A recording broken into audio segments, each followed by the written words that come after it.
always listening to the true crime podcasts and all that stuff you're Yeah. into. I don't know, hopefully you haven't seen this story, but I saw this story and it's crazy.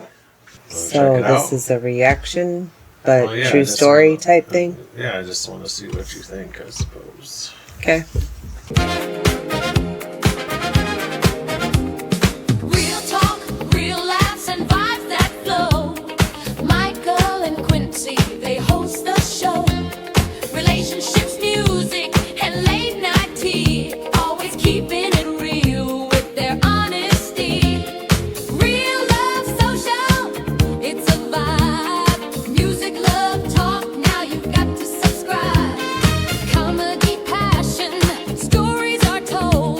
Nothing but truth with a touch of soul. So plug in, turn up, keep it real, let's go.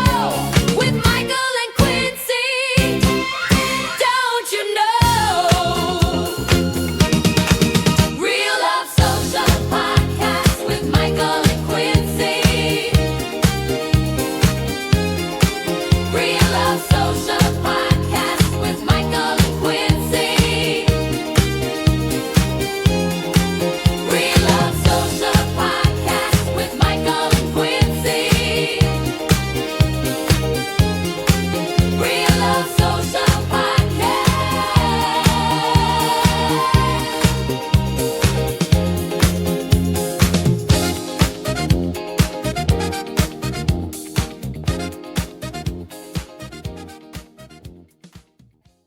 Welcome to Real Love Social. Hi, everyone. See the background? I love it. It's that time of the year coming up. Almost. Halloween is one of my favorites.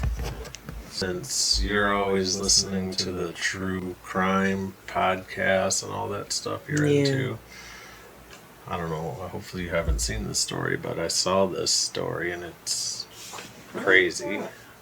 And From true crime? Or I on... think it's the police I body need to cam fit in footage. It's the police actual body cam footage. Somebody put it together as a story, like a story. Not one of But it my kind of channels leaves I you- watch. I watch... No, this is the Okay. channel I've never seen. There's 12 million views on this video. It's a half hour long. It's basically I'll just show it to you, but the cops come to this guy's house because they're hearing noises, or the neighbor Oh. complains they're hearing muffled screams or some shit, and they come to his house. Oh, okay. Then we gotta try to figure out what the hell's going on.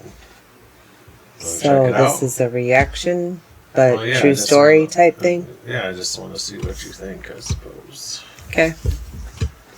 So you checked out. I do watch my fair share of crime stuff, so I wonder if I've seen it before. Well, if you did, then I'll be truthful. we'll bail out of it, or we'll just be truthful. Okay, this is the YouTube video, and it's called "Muffled Screams Lead Cops to Man's Horrifying Secret." The following report is based on official police records. On the afternoon of May 2nd, 2023, a woman calls 911 in Cleveland, Ohio, to share a disturbing story she just heard from a frightened stranger. Have you heard this before? No. was calling because I was at this store, right, and this lady had came out of nowhere and was just like all hysterical and scared and stuff or whatever. I don't know where she went to, but she said that this lady was supposed to be tied up in this basement. Now, I'm only calling because I'm not going to be able to sleep tonight knowing that somebody might be tied up, even if it is a lie or whatever. I kind of believe her because the way she was scared, like, no, she didn't say anything else. When police respond to a report of a woman imprisoned in a local residence, they encounter a bizarre homeowner who says their very presence is putting him in danger, but there's no sign of a woman. So this is actual body cam footage when they go to his house the first time. Okay. Officers with the Cleveland Police Department arrive at the address moments later. Police! Sir, Y'all can't be out here like this. just so you know, everything's recorded. Listen, Yes? turn those cameras off, please. Well, what's going on? Can you please turn the cameras off? You have to give me a reason, and I can't. You guys are making my spot hot. I work for you guys, okay? Long story short, I work for you guys. Please get out of here. You guys are blowing the spot up. All right? Who do you work for? I can't tell you that. Why? I cannot tell you that because I'm not allowed to tell you that. Okay, so just understand that. Well, here, Go home. we have a call. Here, sir, let me just tell you why we're here and then we'll leave. It could be nothing. I don't know. I don't know anything about you. All right, I'm just saying y'all can't be here. Y'all making my spot hot. All right? She made a complaint. It says somebody was in the basement and they were injured. Man, that. Y'all gotta go.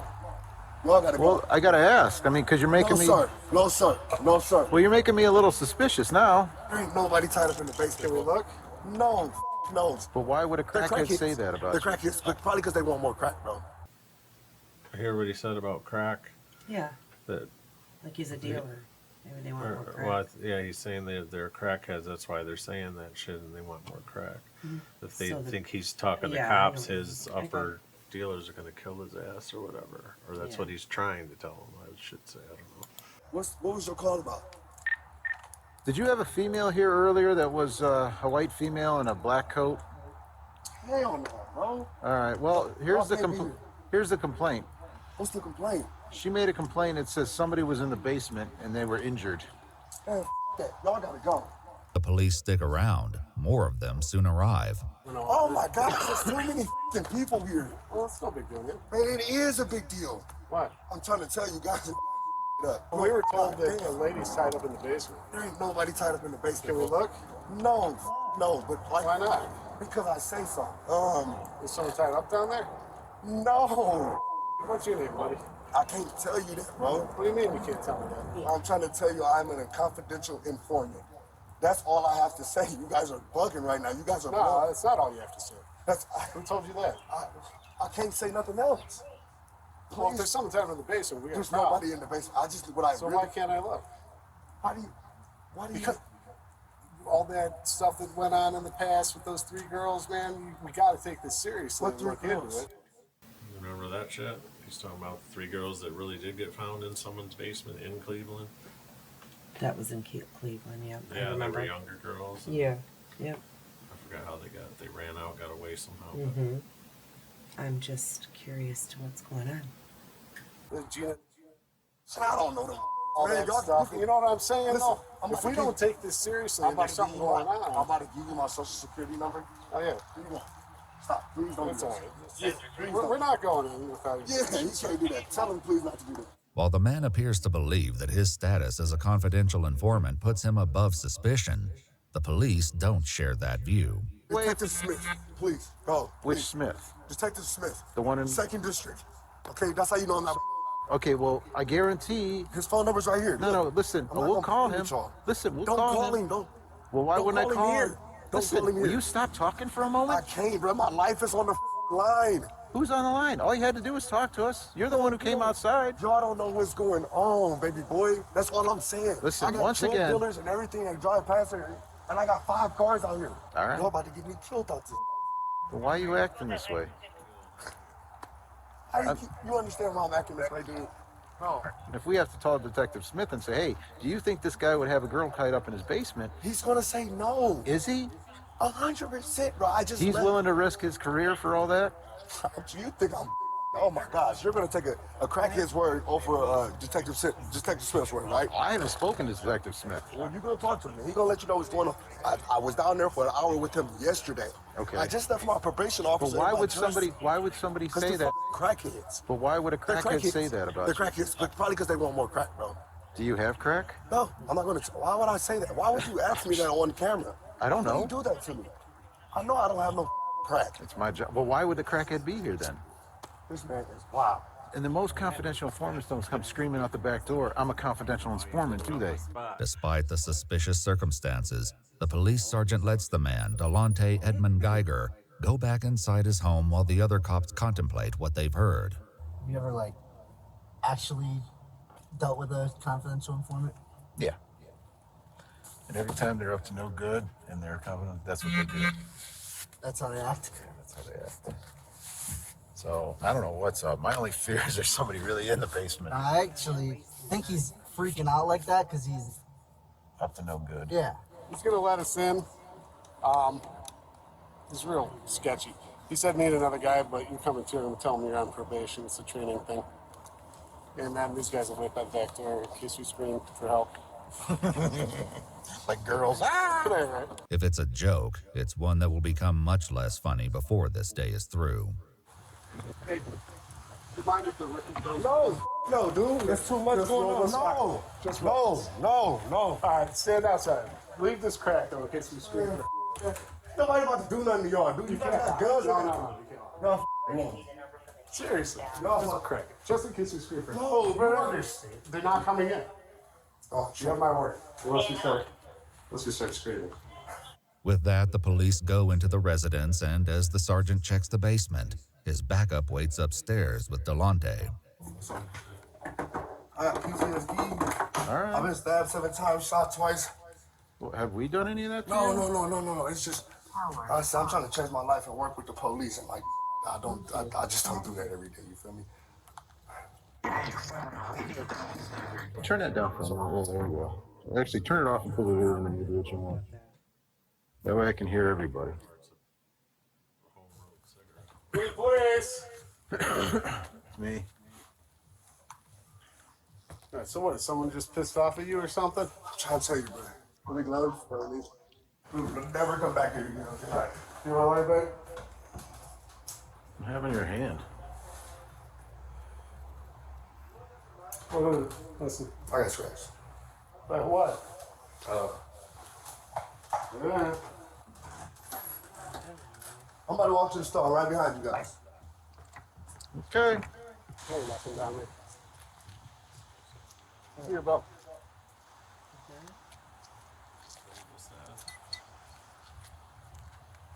No cost. Okay. Not over yet. I know. As it turns out, the cops will be back sooner than they may have thought. That evening, a woman tips them off that Delonte showed her pictures of a woman being tortured and zip-tied to a chair, warning that he would soon do the same to her. The police go back to the house at midnight, and once again, it's not easy to get someone to the door.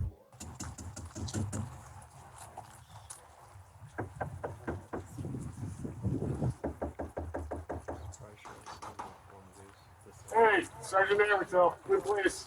Yes. All right, so I appreciate this. There's a lot of people. Yeah, you know my nerves. This shit. What's up, bro? How y'all doing? Same people. You know, I'm in the overtime now. I need y'all to come through the back door, okay? Is that cool? Yeah. You sure? Yeah. That's sure. Sorry for not letting you in earlier, bro. Sorry for my attitude, okay? It's all good. Give me 5 seconds. Meet me in the back there. All y'all. All right.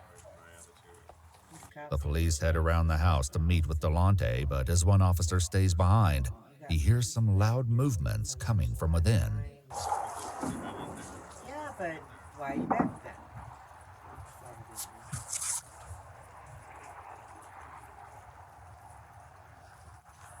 Delonte soon lets the cops in, and they head straight down to the basement to continue the search they cut short this afternoon. So, if you smell bleach or something, my nose doesn't always record it. Let me know. Okay. Now I smell cat pee, so. The basement again seems to be absent of any victims, tied up or otherwise, but this time the cops are determined to search the entire house. My dollhouse. Oh. I'll be on the house. I got tours all over. Y'all about to see tours all over here.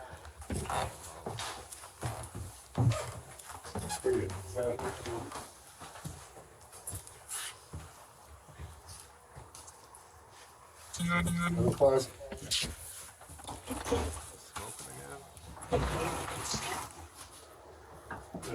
I'm about to close the door on you. It's another door behind this door. Okay? Yeah, I hang out up here because this is rather fresh. Everywhere got this section off. There's no body, you know. There's some blood right here. There's some blood, like dried blood, I think. There doesn't appear to be anyone else in the house, but suspicions are mounting, not the least because Delonte has decided the search requires an extremely loud soundtrack. Just turn it down. Did you guys find everything? Sir. Turn it down. Just turning the music. All the way down. Please turn it all over. Did you find anything? Sure. Sure. Yeah, it's something on the floor, but yeah, I know you see something down. I want to turn the music down. Yeah. Can you turn the music down? Can you? Yeah, still right, so. Okay. Just put the handcuff on.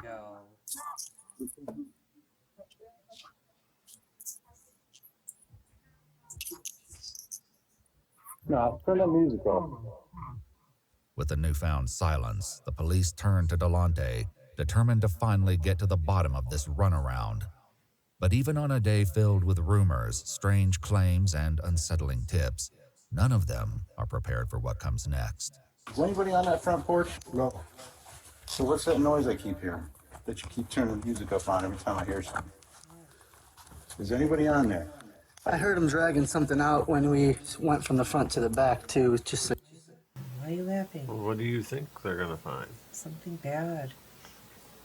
Like what? Because they heard screaming and because they found blood. And he's a whack job. you know. Is anybody in that front here? Because I heard voices or movement or noise. Yeah. Who's up there? Who's up there? Sweating a lot. What is that? Can you hear it? Oh, please. Who's up there? Where are you at? She's under. There's a thing under. Remember I shined my flashlight when you guys went back there? All right. Police.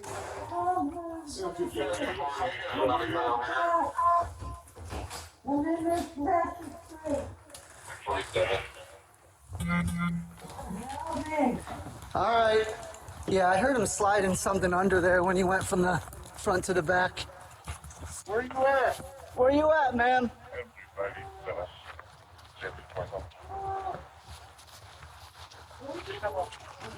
We're looking.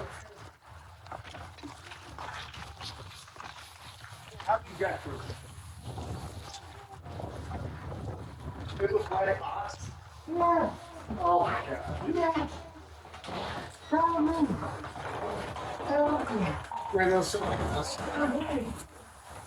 I'm paralyzed. I'm paralyzed. All right. Okay? How old are you? 60. 6-year-old female. Oh my God. Yes. Are you injured besides that? I'm paralyzed. You're paralyzed. I'm paralyzed. What's your name? Cheryl Cyrus. Did she say Carol? Carol? All right, Carol. Yeah, Cheryl. Cheryl. Say that. Yeah. My legs out.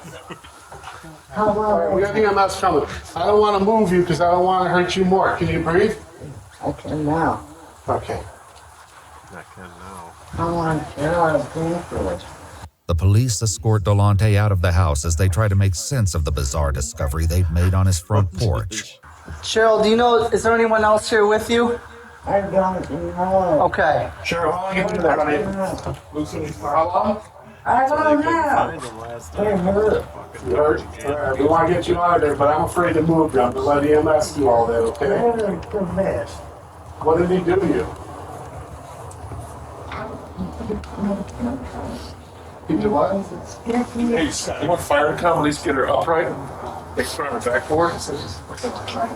I know, but we get fire here, they can all hear. No, but he's got no ETA on EMS. There's no dispatch. Huh? Did he stab you? Don't say that. Yeah. Where did he stab you, think? His arm? I think that's what it was. I don't remember right. Did he sexually assault you at all? Okay. Do you know how long you've been here? Is it just one day? Okay. But even with Cheryl Cyrus somewhat responsive to their questions, there's nothing that can fully explain what's going on. What's the story here? Dude, there's a lot. I don't even know where to begin. This might not be the only victim, but we just searched the house and we didn't find anything else. Oh, Jesus. Cat scared the hell out of me. And the attic's done. There was a pink hoodie, that was it. Did she say it was this room? Or? Escape is the one that She just said that like he was transporting her from like the basement up here and like that there was going to be an AK-47 in here, drugs. Yeah. Might have to pull it apart to find a serial number. There's no sign of any other victims in the house, but the one they did find will give detectives more than enough to discuss with Delonte when they visit him in jail the following night. Obviously, we know some bad things did go down yesterday. Do want to give you a chance to go over it. I'm a confidential informant for Detective Larry Smith out of the 2nd District. Okay. Okay. How long have you been doing that for? About a week and a half now. Okay. About a week and a half. Cram someone in tow. And that was because I wasn't going to kill her, though. I wasn't going to not feed her, and you know what I'm saying. But I just can't have her out on this. Because I'm working with Detective Smith, trying to get him 10 guns, 5 AKs, 4 Glocks, 3. They're supposed to be going into the valley like next week. You know what I'm saying? I'm trying to get him Big Red, who moves 6 ounces a day on coke crack. And I'm trying to get him Ghost, who descriptions are ounces a day, but like I found out that this what about the is that, and you know what I'm saying? If I was, you found out that what? That lady that when I was taking care of in my house, was a rat, and if she would get back out on the street, it would explode. Delonte, who calls Cheryl Cece, claims she's an addict, one among many who frequent his house. Well, she's always at my house smoking dope. Okay. So I take care of everybody on the streets, all the fiends. That's where they live at. You know what I'm saying? Long story short, that's ground zero for the crackheads. According to Delonte, the entire situation began on April 27th, 5 days before police showed up at his house, wanting to search the basement. In an incident partially corroborated by police records, the car Delonte was driving was pulled over by vice cops. He says Cheryl was in the car as well. I left my house, and before I got 4 tires on the street, the police is hitting the block. I don't know what the going on. I'm swerving around up on the sidewalk trying to get around because I don't know what's going on. Guns in my face, get out the car, get out. What are you guys doing? Turn the car off, empty out your pockets. I ain't got nothing, bro. Y'all tripping like y'all just up. Like, what's going on? I had to steal it. Oh, yeah, we can get you for this. And since that dope is right here, we're going to get you for that, man. Listen, bro, I cannot go back to prison, bro. What do you need me to do? Delonte says that was when one of the detectives took his phone, programmed his number into it, and told him, "You're working for me now." But it was how the police treated Cheryl, the woman they would later find in a box on his front porch, that really got his attention. Detective told her, "Thank you, bye." Okay. Detective Smith said, "Thank you, bye." Keep on walking. Okay. Listen to the detectives as we all got out the car. The detectives like, "You can go. Thank you." Okay. You ain't even get searched. It's crap. About $200 worth of dope in the car and scale, and you didn't even get searched. He concluded that Cheryl had set up the traffic stop and would now know that he'd been turned into a confidential informant for the police. The next time Cheryl came over to his house, he decided he couldn't let her leave. And I feel like my life is in danger, bro. People have tried to kill me 3 times already. You feel me? I done been shot in my my underarm, blood, all type of weird. It's crazy. I felt like I was gonna die if I didn't hold her for like 2 days and tell her, like, let her know what was going on. I beat her up, I fed her, showered her, all type of weird shit. Made sure she ate. But I just could not let her go back on the streets and tell everybody that I was working for y'all. Like everything that went through, like the time where you and Cece were together, like what happened during those days? I just punched on her, slapped on her, till her. Punched on her, slapped on her, punched on her, slapped on her, punched on her, slapped on her, moved her from the basement to another room, fed her, showered her, gave her some water, put a blanket over her. I'm just telling you the truth, bro. No, that's fine. No. Okay. Was that what you about to ask me? No, I thought you about to ask me. No, like were you giving her drugs and stuff like that? Why would I give her my drugs? Why the would I do that? I didn't know. Yeah, hell no. I didn't give her my drugs. So at that any point was she asking to leave, different things like that? She has nowhere to go. Okay. She has nowhere to go. All she was just asking was why. Stop, I won't do it again. I'll never tell, Blast, please. I'll never tell. I know I deserve this, but I'll never tell. Like, that's the code in the streets. While Delonte speaks to detectives, Cheryl lies in the intensive care unit on a ventilator in what the hospital classifies as declining critical condition. In addition to being on dialysis, she's suffering from swelling to the head and brain, broken ribs, a collapsed lung, and multiple spinal fractures. But according to Delonte, it could be worse. Go kill it. Would have been dead.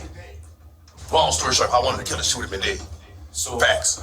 Delonte says that, among other things, he had Cheryl sit down and write, "I am a snitch," and "I am a rat" over and over again. It's worth noting that while the police report from the traffic stop identifies 2 passengers, neither of them were named Cheryl. So when cops showed up the first time yesterday with you and stuff like that, they asked to check the basement. Yeah. She wasn't in the basement. She's upstairs laying down in the bed. So we went down in the basement. So let me ask you, because there was a moment in time, I wasn't there, so I can't speak on it or anything. So there was a moment to where, like, you were still inside the house for a little bit. Did you have to call anybody to ask if you should let the cops in or anything like that? My detective. So then at that point, he told you just to let them in if they want to check the basement. Yeah. He said they're not gonna. He said a matter like this, they're not going anywhere until you let them in the house and check the basement. If you don't, they're just gonna come back with a search warrant and check it anyways. I said, all right, bad. 5 minutes. Tell them to come in 5 minutes. 5 minutes. Took me 3 minutes to put her upstairs in the bed. Go ahead, check the basement. 2 minutes to let them in the house, and 1 minute for them to not do their job and go home. I'm back there. I'm never ever gonna understand how he fit her in a tote. Ever. I don't get it. How? She's a little 60-year-old lady. He probably folded her like that. And then she probably, like, your bones are brittle when you're old. That's why they said her spine's fucked up. She's got punctured lungs and cracked ribs. She was talking like nothing happened to her at all. She wasn't really paralyzed. You just said that? I think so. Half of it's bullshit. I'm just saying. Who said she was told paralyzed? You. Wait a minute. If I said that you said that's why she didn't feel nothing. Why are you laughing about this? This is no laughing matter. It's Michael, not. It's not funny. It's not funny. God, I can't with you. Like, it's you're gonna funny get in trouble because for this laughing is about such a thing. Listen. I feel bad for the lady. Yeah, you clearly look like it. I'm trying to say, hold on, like, let's how find out if I she thought. survived. Did he say? Okay, wait. Who said something about paralyzation? And that's how come she could fit in there and not feel a damn Was it thing. me? You did. Yes. Well, we'll now have that to I rewind it and check. You but said that's why she didn't feel nothing. See, he for just some fold her reason, up I no matter remember. what way and put her in a damn I box. think that's how I remembered That's it. So maybe that's what they're gonna say. If not, I just made that shit up. I don't know. Are you high? They just wanted to search one room. They searched that one room. She wasn't there, and they left. Okay. Stupid deal. All right. So. Right? You should search the whole house. Yeah. We found somebody's in the basement. Okay, come on in. Check down in the basement. Nobody's there. See you later, sir. Job. Y'all supposed to open up the tables, open up the refrigerator. That's a horrible job on your part. Horrible job on your part. I'll be the first to say it. A missing body. Pretty serious? Do you think so? Yeah. Okay. Well, next time take it serious. After accepting Delonte's feedback on their police work, the detectives move on to the second visit to his home that night.